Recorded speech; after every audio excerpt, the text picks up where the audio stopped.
projet du portefeuille public. Merci de nous accueillir chez vous. Monsieur le ministre en charge des zones économiques spéciales, messieurs les directeurs de cabinet, mesdames et messieurs les points focaux des différents ministères sectoriels, distingués invités.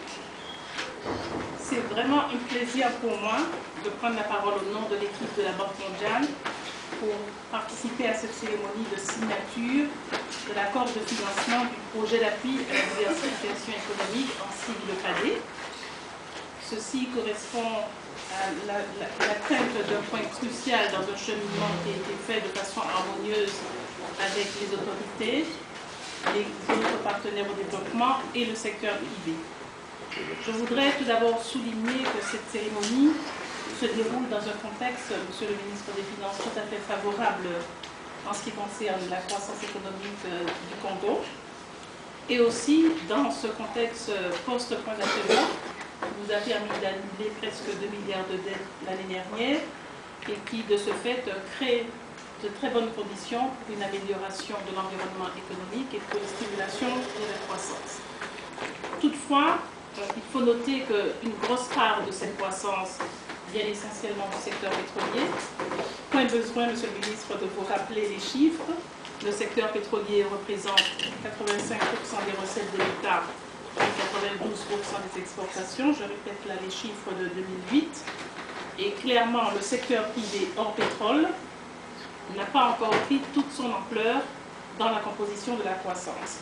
Pour citer un chiffre, le niveau des investissements privés pour le secteur non pétrolier ne représente en République du Congo que 5%, contre une moyenne de 14% en Afrique subsaharienne et 25% en Asie. Mais bien évidemment, messieurs les ministres, le gouvernement congolais a précisément mis ce défi dans sa stratégie de croissance et de réduction de la pauvreté, le défi de la diversification économique, le défi de la transformation économique. Et la Banque mondiale ainsi que les autres partenaires, dans leur stratégie en ce qui nous concerne, la stratégie de partenariat avec la République du Congo, a placé au centre de cette stratégie la diversification de l'économie, le deuxième pilier étant évidemment celui de l'amélioration des conditions sociales des populations.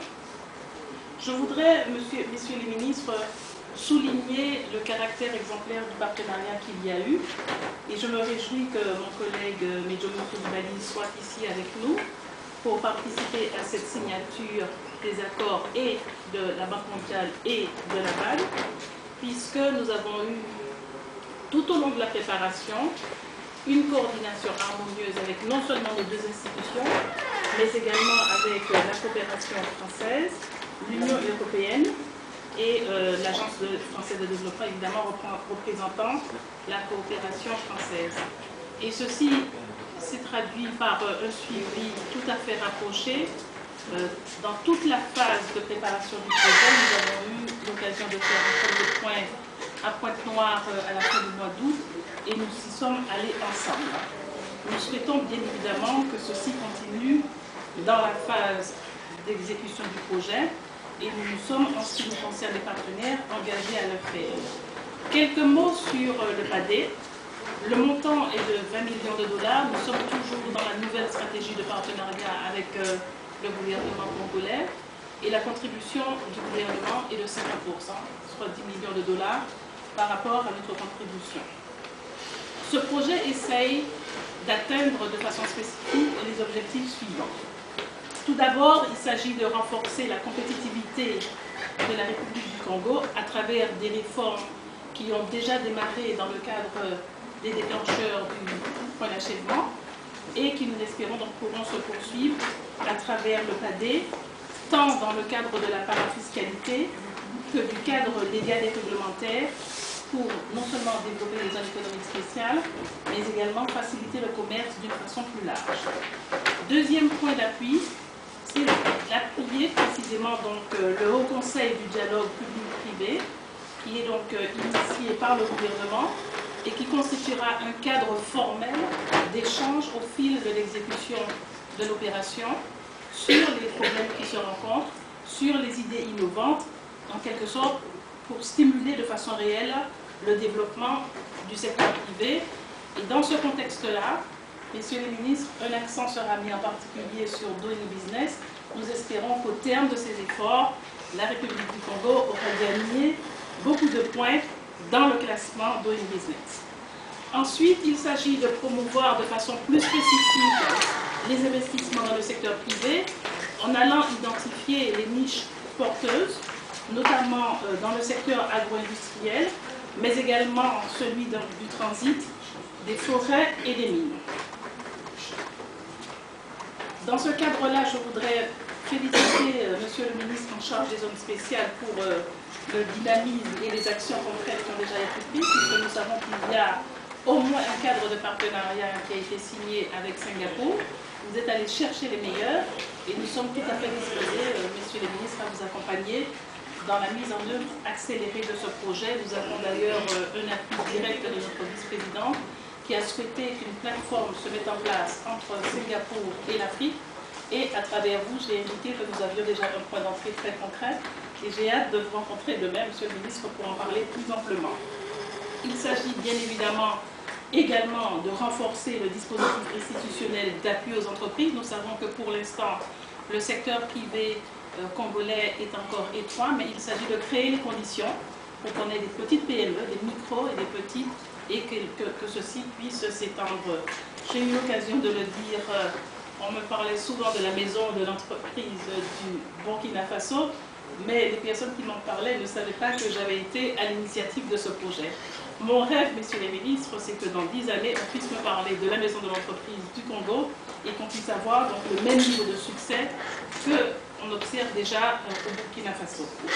Et enfin, il s'agit, je ne dirais pas des moindres, notre liste, comme on dit, réformer le chemin de fer Congo-Océan, parce que c'est véritablement un maillon essentiel dans ce corridor, Pointe-Noire, Brazzaville-Bangui, Brazzaville-Kisangani, et en ouvrant donc la porte sur l'Afrique de l'Est.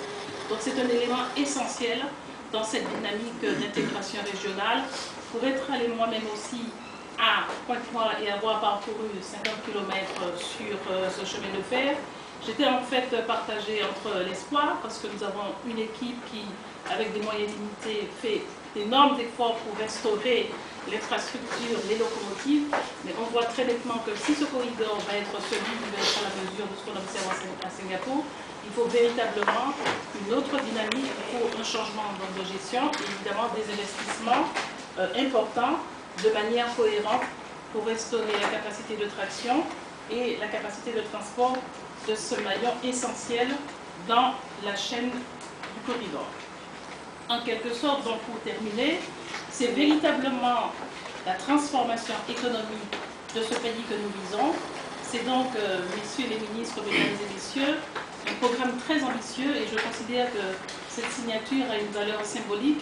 Le défi pour nous qui avons, monsieur le ministre, la charge de votre pays, c'est de voir que véritablement on puisse le transformer en pays intermédiaire. Vous avez maintenant donc un certain nombre de points d'entrée, de paramètres qui respectent les conditions. Quand je me retrouve dans des discussions avec mes collègues qui travaillent sur les pays intermédiaires, l'Indonésie, la Turquie, etc., je dis que j'ai en charge un pays, comme on dit, low middle income, petit pays intermédiaire, mais je crois que si nous avançons de façon résolue, comme vous l'avez fait, nous devrions pouvoir, dans quelques années, montrer cette transformation véritable, et c'est en fait le défi pour nous tous. Et dans ce contexte-là, je voudrais donc terminer sur un autre aspect important du projet, qui est le renforcement de capacités, aussi bien du côté secteur privé qu'au niveau de l'administration et des institutions qui doivent porter ce projet. Enfin, aujourd'hui, nous allons signer. Après la phase de signature, nous avons devant nous, monsieur le ministre, deux autres défis. Le premier, c'est celui de la mise en vigueur. Et comme j'ai dit à mes collègues, je ne souhaiterais pas, monsieur le ministre, avoir à signer une lettre pour reporter la date de mise en vigueur. Lorsque nous allons apposer, vous et moi, la signature sur cet accord, nous scellons la date de mise en vigueur. Je ne veux pas la regarder, ça doit être le 1er avril, le 2, si je calcule bien, c'est 90. Bon. On n'a pas le choix, monsieur le ministre, c'est 90 jours à partir de la signature. Je n'ai pas fait le calcul, j'espère que ce n'est pas le 1er avril. Ça pourrait être un peu bloqué. Mais je souhaiterais que nous puissions rester dans ce délai. Il n'y a rien qui nous empêche. J'ai vu le planning préparé par votre équipe et la nôtre. Les tâches sont claires. Retroussons tous nos manches pour faire en sorte que ceci soit atteint. Mais à partir de la mise en vigueur, c'est le vrai défi, celui de la mise en œuvre. Et je voudrais donc exprimer mes vœux, motiver dans toutes les équipes pour qu'effectivement chacun soit sur les starting blocks, comme on dit, sans attendre la date de la mise en vigueur, mais dès maintenant, pour que toutes les conditions de réussite de ce programme soient réunies. Je me permets, Monsieur le ministre des Finances, de souligner un petit point, qui est celui du paiement de la compte initiale de la contribution financière du gouvernement au projet. Ah mais c'est bravo.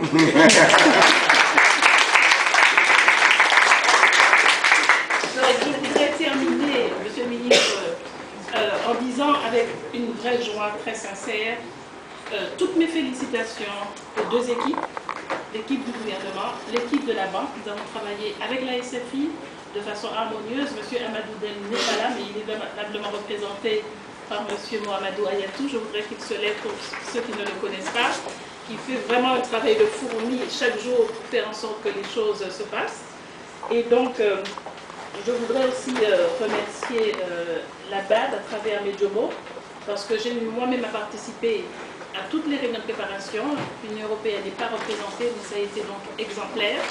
Je voudrais donc former le vœu, Monsieur le ministre, que je puisse avoir la possibilité de revenir dans ce pays dans 5-10 ans, puisque, comme vous savez, nos mandats sont limités, donc je suis amenée à partir à un moment, mais pouvoir revenir et observer la dynamique du secteur privé, comme j'ai pu l'observer au Burkina Faso, parce qu'entre 1995, où nous travaillons sur ces sujets, et maintenant, il y a effectivement une véritable transformation. Tous mes vœux de succès à l'équipe du gouvernement. Je vous remercie.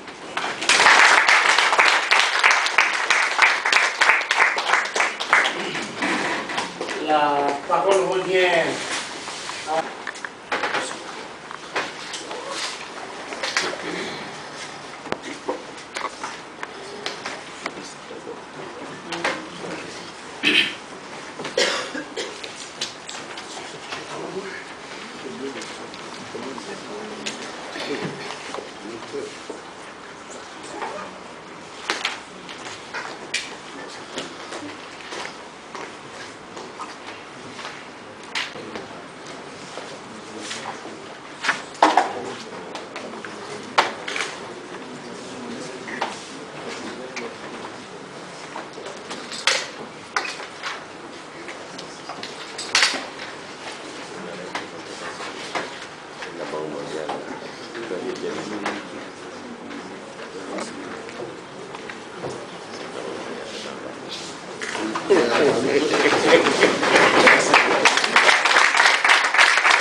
Mesdames et messieurs, c'est terminé.